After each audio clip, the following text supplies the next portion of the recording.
nipende kusisitiza suala la amani, usalama na maendeleo ya nchi yetu. Uwekezaji huu unagharimu fedha nyingi sana, zimetajwa hapa.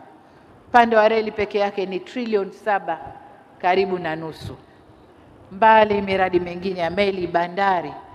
Nimekwenda kuona bandari, nimeona maboresho makubwa yanayofanywa kwenye bandari ya Kigoma. Kwa hiyo uwekezaji wote huu ni fedha nyingi. Hivyo basi sote tuna wajibu wa kikatiba na kizalendo wa kulinda miundombinu hii, reli, barabara na bandari zetu.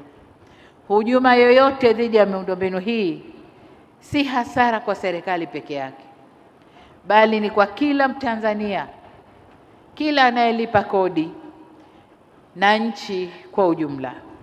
Lakini sio tu kwa sisi tuliopo, hata kizazi kijacho, kwa sababu fedha yote tunayoiweka mkenda mkiharibu, kupata tena fedha ya aina hiyo kurudisha mradi ule ule itachukua miaka mingi sana, na hivyo kufifisha maendeleo ya kizazi kijacho.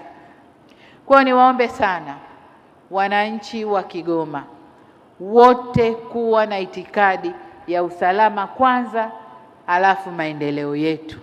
Bila usalama hakuna maendeleo. Kusingekuwa salama leo tusingeweka majiwe ya msingi hapa.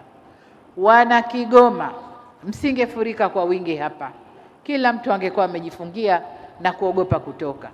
Niwaombe sana wana Kigoma, tuchunge usalama wa mkoa wetu.